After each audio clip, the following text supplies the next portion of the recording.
Hey everyone, I'm Robbie Cornthwaite. I'm Daniel Mullen. I'm Nikola Costanzo. I'm Marco Flores. I'm Spiro Karanikos-Mimis. I'm Ian Fife. This is Casio, and you're watching. And you're watching. And you're watching. And you're watching. And you're watching. And you are watching Pure Bred Reds, Adelaide United Fan TV. G'day guys, and welcome to the Pure Bred Reds Adelaide United Fan TV. I'm your host Ellis Gelios, coming to you with an update, all things Adelaide United, and I'm very, very happy to be joined for the first time by Indaily'S journalist Spiro Karanikos-Mimis. Spiro, great to have you on the show. You've covered Adelaide United for a great number of years, uncovered some very big stories. You broke the Indaily'S transfer story to Qatar last year, among many other things. It's a bit of a strange time at the moment. How are you personally? Good, mate. I can't complain. I'm very fortunate to have a job. So writing for Indaily'S isn't my main job. I have another day job which hasn't been affected at all by what's happened. So I'm one of the lucky ones. I just want to say to everybody out there, stay safe. And, for those of you who've hit some hard times because of this, strange situation, we're all with you. So best of luck to anyone out there who's trying to find their feet. But touch wood, I wasn't too affected. So can't complain. Yeah, and we all certainly echo that statement, mate. Now, as I touched on before, it's a very strange time. It's been a whirlwind 12 months for Adelaide United, from the highs of winning the 2019 FA Cup, which certainly feels like an eternity ago now, to the uncertainty we're all facing at the moment. What have you made of it all, and how you feel about the future as a fan before journalist? As a fan before a journalist, well, as a fan, maybe I'm in the minority, but I'm actually very positive about what I've seen with Adelaide United over the last month. I think if you're going to be realistic about the A-League and the clubs that live in the A-League, they have to be selling clubs. And, it was only a couple of years ago that fans were crying out for opportunities to be given to local talent. What comes with that, though, is if the local talent succeeds, is that they're going to want to take that next step. And I mean, I don't know any young man or young woman who want to play football at the highest level to say, you know what, I'm happy to stay with Central Coast Mariners for 15 years. They obviously want to go to the next step. And part of that is having a club that's willing to accept that and provide those opportunities and help players work towards that. So, I think, whilst it's disappointing to lose players of the caliber of Mileusnic and McGree and Brook and the likes, is of course, you have to take it that it's part of the reality of our game. If we're playing Aussie rules and they went from, Carlton to Essendon, you'd say, all right, fair enough. That really stinks, But in our game, it's a global game, and going from Adelaide United to Birmingham or to Brentford or even to Greece, the second division. Well, actually, maybe not so much the second division in Greece. That one there is a bit of a strange competition, but you get what I'm saying. Getting players overseas and living their dreams, you can't stop it. So I'm very positive about the way the club has handled all of this. I mean, Djite said from day one, Ellis, that he doesn't want Riley to be around for 3 years. He wants him to go, and they never hid the fact that they were going to sell him if the right offer came and if he played well. Riley did what he had to do. He played well. He lived and breathed the club for another year, and he's got his opportunity. So, all good from me. Of course, they have to recruit well, and they have to try and bring players in that will fill those gaps. They're big gaps to fill, but they have to do that right, of course. Otherwise, fans will be disappointed. But, as far as letting players take the next step in their career, no problems. Beautiful. Now, you have penned an article very recently, just came out yesterday, which is an exclusive chat with Bruce Djite. Very much encourage everyone to go and have a read of that. Very, very lengthy interview with Bruce. He pointed out to you that the club is willing to look far and wide if it has to for a new keeper, striker, and what he called a reinforcement of the defence. Joe Gauci, the young goalkeeper, and Dom Costanzo are the only players to come in so far. And going off of his statement to you, what type of signings do you potentially foresee us making? Look, I think there's no... sorry, Ellis, I would just say that technically Noah Smith is a new signing Yeah. too. I mean, he was with the youth team, but he wasn't on a scholarship contract. He's been given one now, so that's a technicality. But anyway, you know, neither here nor there. Look, I think left back for sure. I mean, I don't mind Kiddo at left back, but there needs to be someone else in that position because you know, we rarely see Kiddo play a whole season, either at left midfield or left back. He tends to take one or two knocks a year. So I definitely think left back. I think they'll look for a centre back. Though, you know, Verbeek was pretty happy with Moroni's flexibility there as far as being able to cover right back and centre back. But I think you need one more. You know, the midfield starting three right now, you know, assuming there's no injuries or no bad, you know, bad occurrences between now and the start of the year, it looks probably like Dorigo, Mork, and Troisi. And you could probably live with that with Konstantopoulos coming back, but they might look to add one more player in that central three. And obviously, they need a striker. You can't just have Yengi and Al Hassan carrying the load for the year. They're still young players. They're going to be hot and cold as young players are.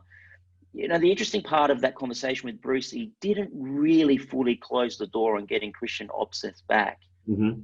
I mean, I get the feeling that it's probably unlikely, but he didn't completely rule it out. I'm told that they really wanted him to stay, but it was an issue with money and squad sizes and stuff like that. And I think Christian showed that in the right structure, which was for him under Viet, that he can score. But they definitely need someone up front and possibly someone to fill a spot on either flank. But, you know, I think Adelaide's actual starting 11 isn't too bad. So it's about making it better or providing some good depth, because after 11 or 12, it falls away a little bit with the players that have gone. But I think they're the key positions they'll look to fill. And obviously they'll want another keeper. Now, I'm not sure if young Ethan Cox or Dakota Oshenham are ready to start. Joe Gauchi's obviously had a long apprenticeship at Central Coast and Melbourne City, had a spell at Adelaide City in between that. I'm not sure if he's penciled in as first team keeper or not. So it'd be interesting to see who they bring in to supplement that and whether it would be a backup to Gauchi or a first team keeper. I was kind of thinking maybe they'd be tempted by Mark Birighitti, but he's just signed another extension to his deal at Central Coast. So who knows? Who knows? What about Margush? Yeah, Daniel Margush is an interesting one, isn't it? I mean, he went to Perth for more opportunities and just hasn't got them. He's fallen behind. Well, he's not even in sort of the pecking order. Liam Reddy's got that sewn up. The thing is, I suppose, Margush was probably thinking Liam Reddy's closer to the end of his career, so my chances might come quicker than me being understudy to Izzo. But now that Izzo's gone, I mean, if Daniel Margush wants to come home, absolutely, I think he's a fantastic keeper. But he might not be ready to come home. So if he's there, absolutely. But it would be his decision, of course. Okay, and in the event that he doesn't come back, what are some names that you'd float? Yeah, it's interesting, really. There's not, you know, Australia's never had an issue with goalkeepers, and you look at the quality of the goalkeepers across the league, it's pretty good. I don't know who they'd go to just off the top of my head. I mean, you know, Tandev Harpy's someone who's always sort of floating around, but I think his time's past it. You know, there's just not a lot out there. Anyone overseas? Well, I don't think Adelaide United will fill the goalkeeper spot with a foreigner. So I think what's obvious is that they only can probably accommodate one or two more foreigners in the team. So they probably will look for outfield players. So I think they'll look for an Australian keeper. You know, NPL-wise, there's some good players, but I think the three youngsters they've got in the squad in goals probably take those spots from other NPL's players. So it's about finding a first-team keeper. And off the top of my head, it's going to be a tough search. I mean, Federici signed for MacArthur. So there's not a lot out there. It'll be interesting to see where they land with it. Absolutely, and it is a fascinating conundrum, the goalkeeping situation, because if you look at where we were about 12 months ago, we were very well stocked, and for whatever reason, Gary Verbeek decided that he preferred Isaac Richards in the pecking order to Margush, which is why Margush moved to Perth Glory Isaac Richards, after Gurgan Vivek left Adelaide United, decided he didn't want to be a goalkeeper anymore as a profession, and now we have no Bush. So it's funny how football works sometimes, Spiro. Yeah. But we'll move on. Let's talk about our offensive signing in Dom Costanzo. Now, he was with us as a youth player not long ago, in fact, just last season in the NPL. So, cracking year with Croydon. He was perhaps unfortunate to have been announced as a new signing in the midst of a number of high-profile players departing, which has taken the gloss off a bit, dare I say. But it is worth pointing out how good he has been in the NPL this year, which is a competition you cover very much extensively at Indaily's. Now, tell us what we can expect from the son of the club legend, Ange Costanzo. Yeah, first father-son signing to coin another AFL term, and you know, hopefully it's the one of many sons or daughters that end up playing for Adelaide United. Look, you know, Dom's had an excellent year at Croydon. He's really sort of taken that next step. I don't know what changed or what clicked for him, but I think he's something like 14 or 15 goals from 18 games at Croydon, leading the line. And, you know, the NPL is a pretty tough competition for a lot of 18-year-olds, and he's just really taken everything before him. Now, you know, again, I reiterate the words that Bruce said in the article. You know, there's not enough spots for all our youth team players to play for Adelaide United. There's a finite amount of spots. Dom, listen to what we said. We told all our players from the program a couple of years ago to go back, get games, improve, and we'll consider you. He said some players don't cope with that. They feel let down. He said Dom did all the right things, and we brought him back. And he'll be earning, you know, will be earning the scholarship contract, which is the minimum wage, but that's pretty good for an 18-year-old. You know, I think it's about $30-something thousand a year. That's nothing to be sneezed at when you're 18 years old and playing professionally. So he's done all the right things. He's a pacey forward. He's a clinical finisher. He's very good on the dead ball. If you watch a lot of his highlights in the Football SA Facebook page, they do the goals of the week. Of course, you'll notice that he takes a lot of free kicks. He scores them. He assists.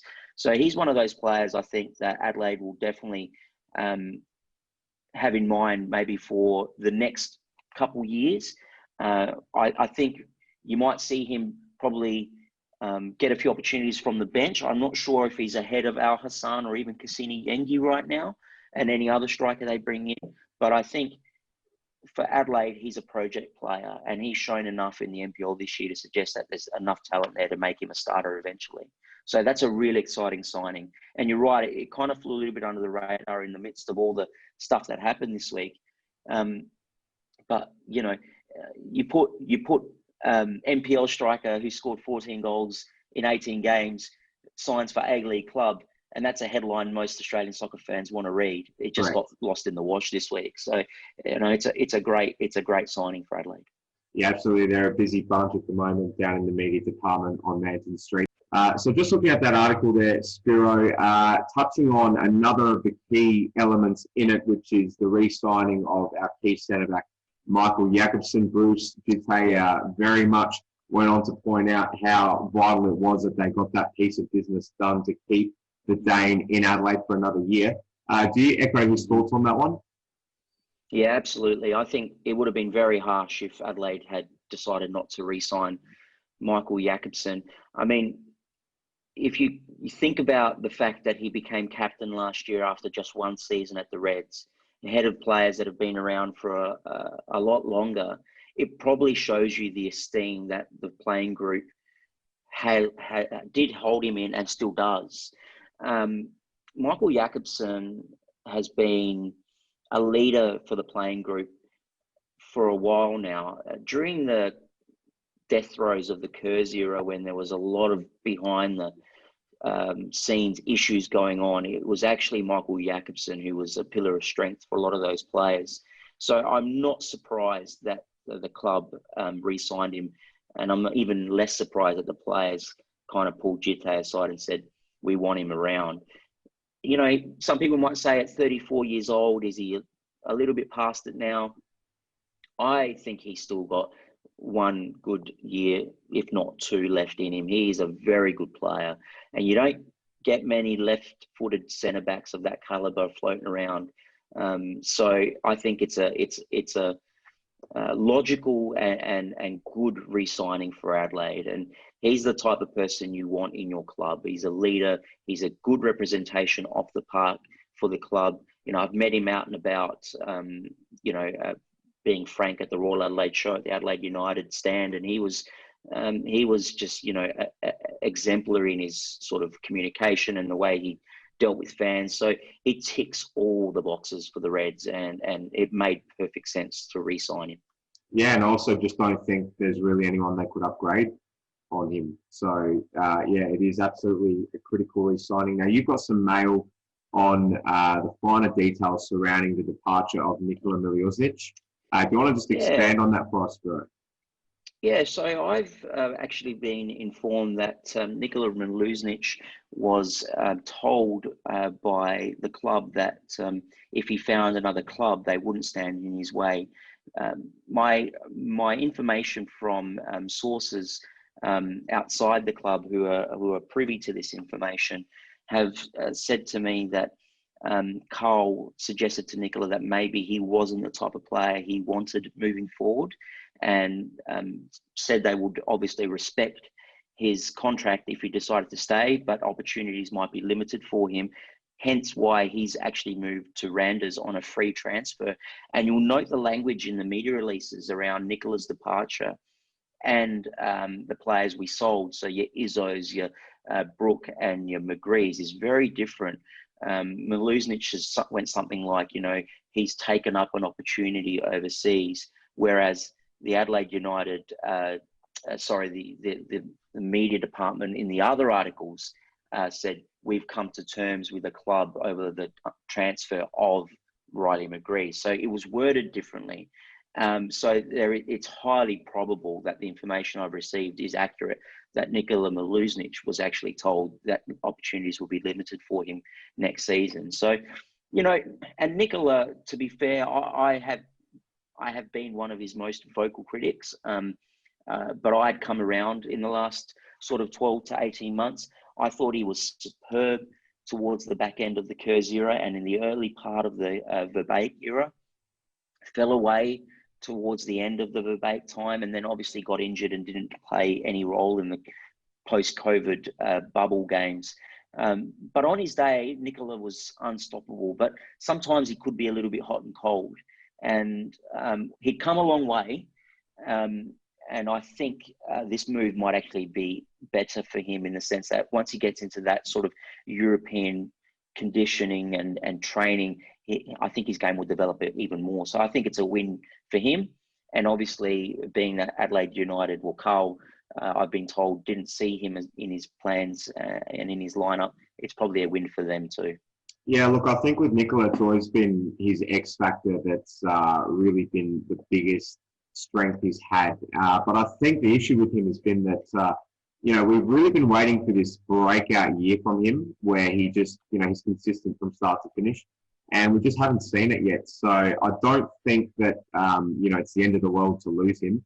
But you are right when you say that he's certainly improved, a long way since that sort of 2017 period where he started breaking out into the team. You have endorsed the view that fans should be proud of the fact that Adelaide United is selling more players to Europe more than any other club in the league at the moment, rather than bemoaning our inability to retain our stars. Now, I want to ask you this. Is there a danger of our younger generation of fans becoming increasingly disenchanted as supporters because of this, given that it is becoming increasingly unrealistic that their favourite player or players will stay for longer than 12 months these days? Is that an issue? Yeah. Look, that's a really good question, Ellis. And I suppose I should provide some context to my comment that you raised there. A lot of people were bemoaning the fact that we lost those 4 players, but we should actually wear it as a badge of honour. I mean, everyone talks about Melbourne City being the gateway to Europe or to Asia because of the amount of clubs that the City Group has under its umbrella, but it just hasn't eventuated. With the exception of Aaron Moy and maybe Daniel Arzani, maybe you could say that was potentially a successful example there hasn't been anyone else, not as far as I can recall.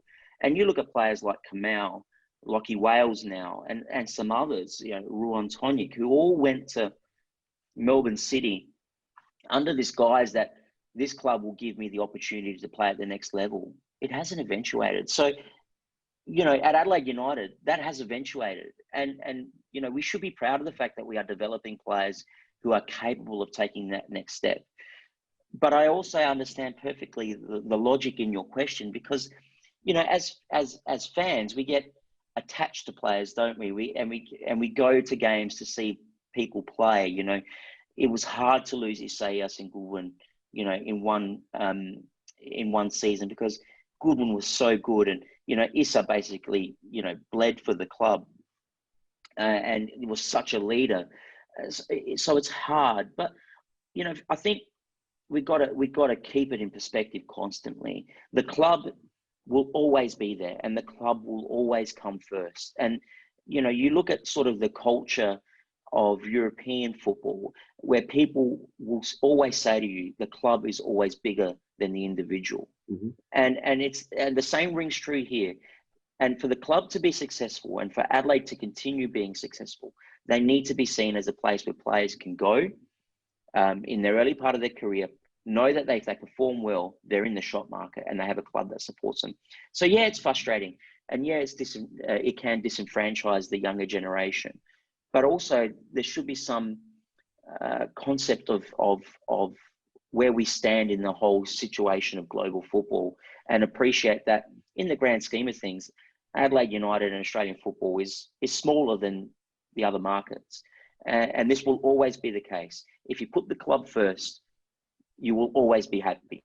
You might not be happy with that we're bottom or, second last season, but if you believe in your club and if you love your club, they will always bring you enough joy in your lifetime to make you content. If you're just there to see player X or player Y play, it's just not going to happen for you. I'm sorry to be so blunt. It is the way it is, and it's very important that we are as blunt as we are sometimes when we try and delineate the inner workings of issues that supporters often have with a club the size that ours is. Now, Djite emphasised the point in your article that he believes if he hadn't have moved on Goodwin and Isaias last year, that there wouldn't have been room for Riley and McGree this season. Rather than discussing who we can get, let's talk about who we already have and who can potentially fill Riley's boots. So surely Stephen Moore and James Troisi as a combined pair, albeit staying healthy, have it in them to accomplish this. What are your thoughts on that? Yes, definitely. But it's the staying healthy bit which is key to that part. Stephen Moore is more likely to play out a whole year over James Troisi. I mean, we saw how good James can be when he's fit, but he's got to be fit, and his track record over the last few years has suggested that there's always 2, 3 or 4 week spells where he's on the sidelines. It was more for Adelaide last season. Of course, he didn't play post-COVID shutdown, and he missed a substantial amount before that too. So he has to stay fit, and so does Stefan. But I think, Stefan plays the box-to-box role really well. I think if you see James slot into that more preferred number 10, that's a good attacking option. And Louis Dorigo, of course, is the holding midfielder. Well, he'll only get better from here, and having one season under his belt will only put him in good stead for next year. So I think you could argue as a whole three, they could potentially alleviate the gap left by Riley's departure.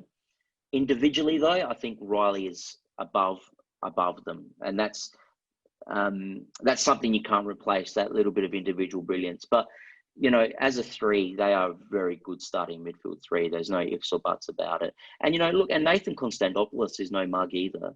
He's just been a bit unlucky, a few injuries and whatever. But when he's played consistently, he's performed pretty well. So he's not a bad option either, and he'll be coming back from injury. Of course, the club re-signed him for another year following his ACL, so he'll be hungry to show that he deserves another opportunity and a bigger contract. So, I'm fairly comfortable that we've got that sorted. Beautiful. So let's talk a bit about Spiro the fan rather than the reporter. The club is certainly close to your heart. Tell us about the experiences you've had as an Adelaide United fan over the years and what the club means to you. Oh, mate. I mean, where do I begin? From the beginning. I'll take you right back. So, I actually grew up as a West Adelaide Sharks supporter. Of course, they were Hellas, and then they were the Sharks, and I think they had a few other quirky names over there. And I used to go with my late father to Hindmarsh, me and 3,500 other people, to watch West Adelaide usually lose, but occasionally we'd get a win. Yeah. And when the Sharks folded at the end, I reckon it was 1999. I want to say 1999. A few of my mates jumped ship to Adelaide City, but I just didn't have it in me. West Adelaide and Adelaide City were big rivals, and I just could not support the Zebras. I think they were the force at that point. So I stopped going. But I always said to myself, if another Adelaide team comes in and they're representative of the whole state rather than one community or one ethnic portion of South Australia, not that I have an issue with that, to be perfectly honest with you, but I said I would get on board. And, Adelaide United provided that. And I became a season ticket holder pretty much from day one. In fact, my membership number is less than 1,000. So I was in the first 1,000 people to get a season ticket. I've held on to it. I started, I shouldn't say I started, I along with some close friends of mine, started Gate 59 back in the day, which was the supporters group in the southern end. We stopped after the stand came to the southern end, and they joined us, and then they went back and became the Red Army. And after that, we stopped. But we had a supporters group in the early days.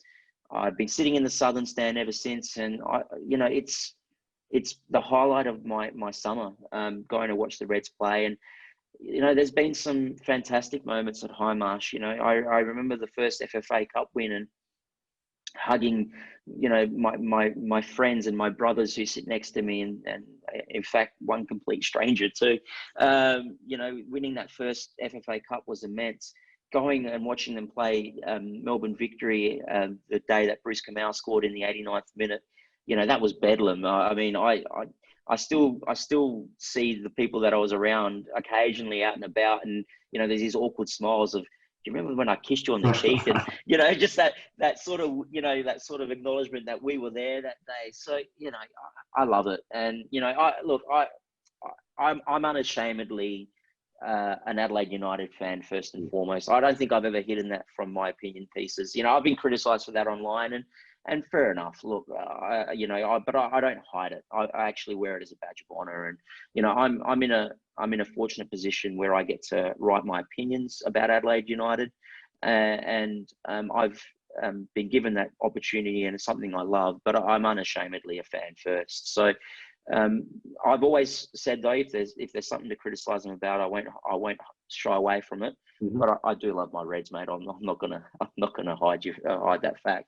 So it's been a great journey watching the Reds, and now having the ability to write about them. Obviously, we hosted a radio show before. I wrote for Indaily'S, which we did for about 4.5 years, and we thoroughly enjoyed that. And we hope that we provided the public with a decent soccer show where people could come and get good A-League news and NPL news. And most definitely did. Yeah, thank you. And it's a shame that ended, but we were volunteers, and I've got a very young family, and a lot of my co-hosts had young families and other obligations, so it just got very hard. But we thoroughly enjoyed that, and they've provided all these opportunities. These opportunities have come to me because of my love for Adelaide United. So one way I have to thank them, in a weird way. And I won't write for Indaily'S forever. I won't commentate forever, but I will always be an Adelaide United fan, and that's just part and parcel of loving the game, and having a local team like Adelaide United, and being passionate about them. So it's a special thing indeed. I just want to ask, aside from the obvious moments over the years, do you have any particular memories that come flooding back when we talk about our longevity as supporters of the club? Do I have it? Well, most of the ones that immediately come to mind are the ones where I probably shouldn't mention. But there's been some absolute cracker moments when Melbourne Victory have visited. We sit near them in the southern stand, and there's been some moments where you've gone, that's just crazy. But a lot of that stopped now, which is good. That's not a positive. I don't encourage it at all, but that's what immediately comes to my mind. What can I think of that's happened that's a bit quirky apart from the obvious ones? I remember once when it was the old NSL season, it was my job to start the chanting on the day, and we used to do, give me a G, give me an A, give me a T, give me an E, give me a 5, give me a 9, and then welcome everybody, welcome. And I got to G and I got to A, and then my voice broke. So I couldn't even finish the first chant, and I was done for the day. So I gave it all I had, and my voice just went. So there's been some hilarious moments like that. But off the top of my head, mate, apart from that crazy moment, there's just, I remember Angelo Costanzo going absolutely bonkers at Robert Cornthwaite one day for not defending properly, and you could hear him from where we were sitting, just calling him every name under the sun. And I'm sorry, Ange and Rob, if you catch this, to raise that. There was the one time that we were playing the Champions League, and one of the players from the opposition faked an injury, and he was off the pitch. And when he realised he was off the pitch, rolled onto the pitch, and all the fans just giving it to him. Yeah, just absolutely baking him. Just little crazy things like that. Memories, that will last a lifetime. Catching up with mates before the game and having a quiet beer and a schnitzel at the local nearby, and going to the game, and hugs, and anger, and just the whole gamut of emotions. It's just been a fantastic journey. So. Beautiful stuff, mate. Well, we best finish on a slightly more professional note. So I have to ask you, how do you see everything taking shape over the next few weeks and months, both in terms of the health of the club and what the league will look like as a whole when the new season begins to finally approach, whenever that'll be? Look, let's address the club first. And I'm glad you raised this, Ellis, because there's a couple points I'd like to make here. First on Pete van der Pol. Pete van der Pol is a smart operator. He's an astute operator.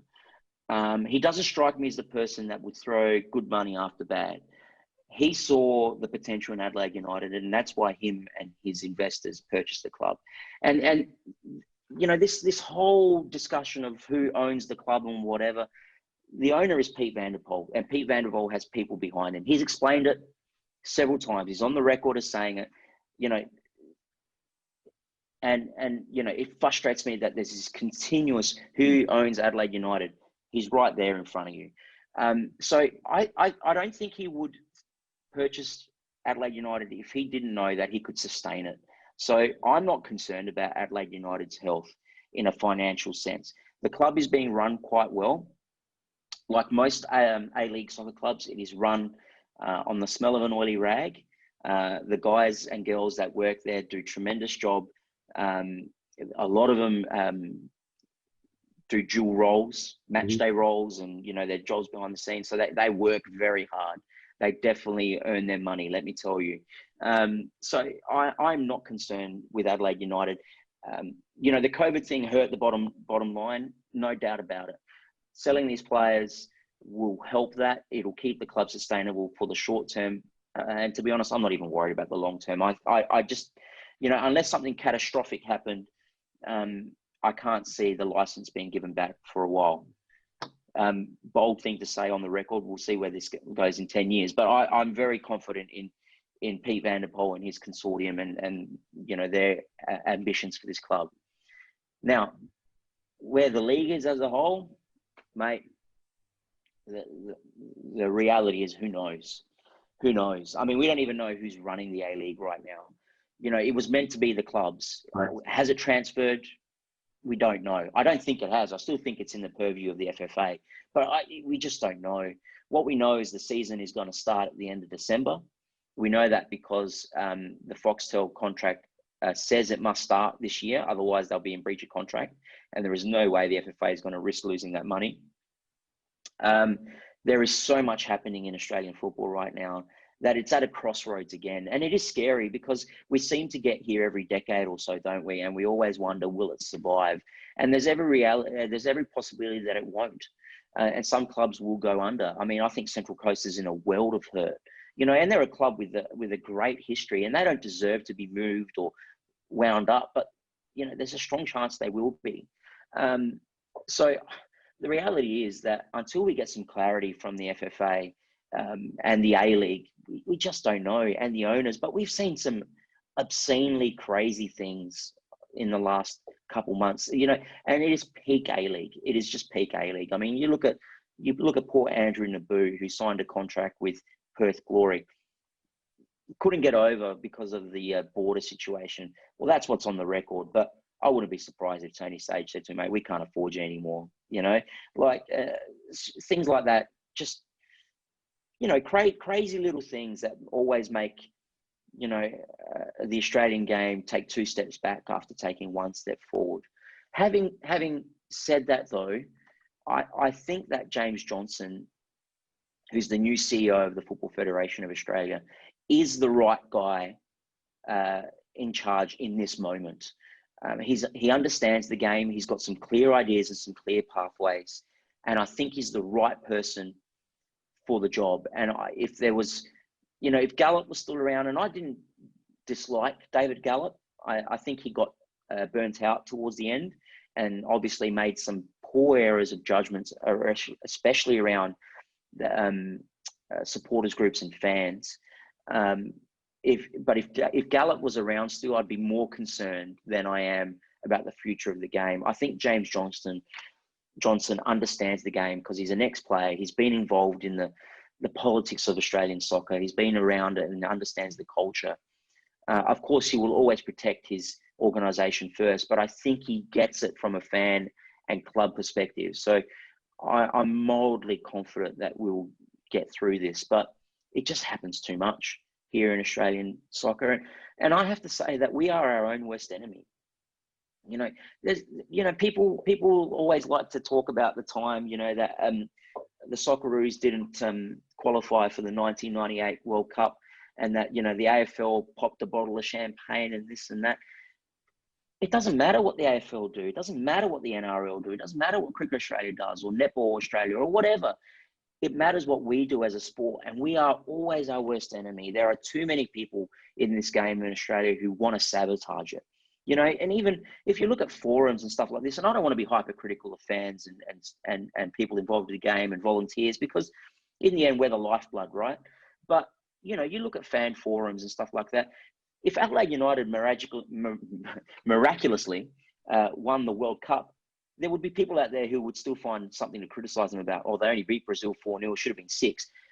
People just cannot see, the light at the end of the tunnel sometimes. And sometimes you just got to go, I'm just going to be positive. And there's a lot of things to be positive about. There's a lot of things to be negative about. But, there are people out there who just live and breathe to sabotage this game. And it's a real shame. It's a real shame. And I remind everybody, the last sort of comments that the Lowry family made before they exited the FFA was, careful what you wish for. They saw the writing on the wall, and it's kind of eventuated to some degree. Now, there is an argument that they led us here, sure, but they could kind of see what was going on. So, we've got to be smarter as a community. We're too fractured. People always wanting to see others fail or what have you. We need to come together a lot more. And, if we came together, I'm not one of these people that believe that soccer can become the #1 sport in Australia. I'm realistic about that. But my goodness, if we came together, we could be a force. But we're our own worst enemy. Yeah, no, absolutely. I love your passion, mate. And you're right. As an industry, we've kicked so many own goals over the past, however long you want to put a number on there. But look, before just in closing, I just want to bring you up on a few things. So just firstly, concerning the chairman, Pierre Vanderpoel, certainly a valid point that you make. I think he strikes me as someone with very good business acumen. I think the only reason the narrative exists about, who owns Adelaide United is probably down to the fact that he's just not much of a front man at all. And it's his prerogative to be that way. I mean, if you look at Tony Sage, love or hate him, he's very much right, front and center of every camera as soon as there's a breaking story. He's all over his own social media, et cetera, et cetera. Pierre Vanderpoel seems to be this type of figure that will leave it to the likes of the CEO, Nikola Mileusnic, and Bruce Djite. Doesn't do a whole lot of talking, doesn't do a whole lot of addressing when it comes to, the heat of the moment type stories that break. If I bring you back to Kurz and the whole saga there, we sort of didn't get anything out of him until he met up with the advertiser and gave a really long Q&A. And I just felt like, if anything, that kind of, didn't do him any good, because he wasn't there to give his point of view straight away and just be strong on things. So I think if there's any, reason to criticise, I think that's the only reason why perhaps there's this want for certain media circles to, peddle that story, which maybe isn't there, like you say. I mean, these investors, a lot of clubs that exist out there, we don't know who owns them. I mean, Melbourne Victory, we don't know the individuals that own Melbourne Victory. There's about 50 of them, by the way. Exactly right. So, it probably isn't a story, and it's very insignificant to bring up, these investors who haven't been named. But I just think if there's any sort of Achilles heel that Pierre may have, it's that lack of being blunt and on the front foot with the media. The only other thing I want to ask you, Spiro, is summer or winter? Yeah, look, dear, I'm a summer person. Look, I hate sitting out in the blistering hot sun at High Marsh getting cooked. I don't love it, and the fixturing has to be better. But we've done winter before, and it's a death by 1,000 cuts, in my opinion. You're going to lose people to AFL. That's the reality of it. And, yes, it's a winter sport. I get it. But I think staying aligned with the European winter makes sense to me. Just, even with bringing players in and out.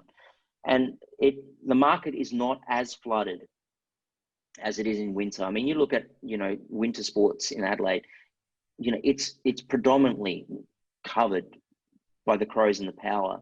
The Adelaide United media team, they struggle as it is to get, decent media coverage in summer. Imagine trying to go up against the Crows or the Power, who might be, in the top 8 and going for a premiership, as the Power are now. Go the Tigers. Sorry, just thought I'd throw that in there. So I think for me, it has to say summer. It's going to be winter, though. I think it's going to happen. What makes you say that? Well, I think the FFA is going to use the COVID situation as a way to get to it. So we're seeing the season will start later this year. It'll end later. I think Djite said on Twitter the other day that it will finish around June. Obviously, 2022 is the Qatar World Cup, which is in November. And I think the FFA will use that as an excuse to do a calendar year rather than a financial year season. So Australian winter rather than European winter. And I think it will just roll from there. That's my gut feeling. And they'll use the World Cup and COVID as the way through to make that decision without saying we've actually changed the season of the competition. They will use COVID and the World Cup as the reason why they changed the season, and they won't change it back. That's my feeling. And I get soccer is played better in cooler conditions, but fixturing is a big bugbear of mine, and I respect that. You've got to keep your sponsors and broadcasters happy. That's where the main money is. Foxtel have had a big influence on where the games are played and at what time and stuff like that. But what's plainly obvious now is that Foxtel no longer sees the A-League in its future, and maybe the FFA need to grasp the concept that they won't have Foxtel there and do better fixturing. And just quickly on the TV rights, if people watching think that Optus is going to take over the A-League, that is highly unlikely. There was a big kerfuffle within the FFA when Chris Niku took over as chairman, and they sidestepped a few of the board members. And one of the board members that was sidestepped is now the CEO of Optus, and she's not going to want to give the A-League any opportunities. So they have to be creative. They have to be creative, because I can't see Foxtel renewing the deal unless it's for stupid cheap. I can tell you for a fact they won't renew, but you've opened the can of worms. What's going to happen with that now? Who knows? Who knows? And maybe the FFA needs to consider a subscriber platform of their own.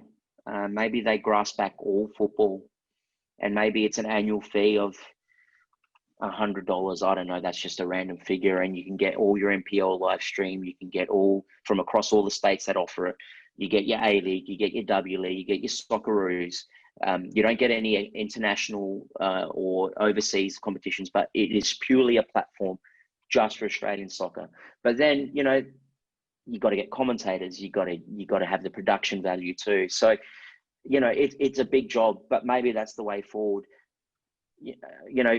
Free to air. People say get it on free to air so more people can see it. I think the scars of what happened with Channel 7 still remain at FFA. They buried the NSL. Yeah, they buried it at some obscene time. 11:30 for highlights. And I think that still is an issue at FFA headquarters. They just are scared that they will get treated that way again by the major commercials. Does SBS have the finances to lure the A-League? Probably not. I mean, they've reduced their staff, considerably, as have a lot of media outlets. The advertiser does not have a dedicated football journalist right now. I mean, they've got the magnificent and highly talented Rob Greenwood, but he's not writing football anymore. He's doing an editor's role. So, but they're not alone in that space, and that's not a criticism of the advertiser. It's a News Corp decision. So, there's a lot of things happening in that space. So it's going to be tough, but maybe the FFA has its own product, and where all Australian games are available across the multiple competitions. You could chuck in the Y-League and whatever else. But again, it comes down, there has to be a decent production there. Otherwise, people aren't going to tune in. So many rabbit holes, Spiro. It's been absolutely fascinating getting you on the show. Really enjoyed talking to you, mate. Keep doing the work that you do. The best independent coverage you'll get of the A-League and Adelaide United going around. Absolutely brilliant stuff, mate. Love your work, and make sure you keep that going. It's been great having you on the show, and we look forward to hopefully addressing the club during some more certain times, let's say. Yeah, Ellis, I really appreciate it, mate. Thank you. And sorry, can I just give a gratuitous plug to Indaily's and my editor at Indaily's? I'm not the type of guy that likes to go, here's a can of soda, everybody. But look, I have a fantastic editor at Indaily's. He's very supportive of what I do. He's rarely says to me, don't think this has hit the mark. He trusts my judgment on what I think is interesting and conversational. So I have to thank them for giving me this opportunity. And I hope that people enjoy what I write. I know that it's Adelaide United focused, but I hope that, you get something out of it when you read it.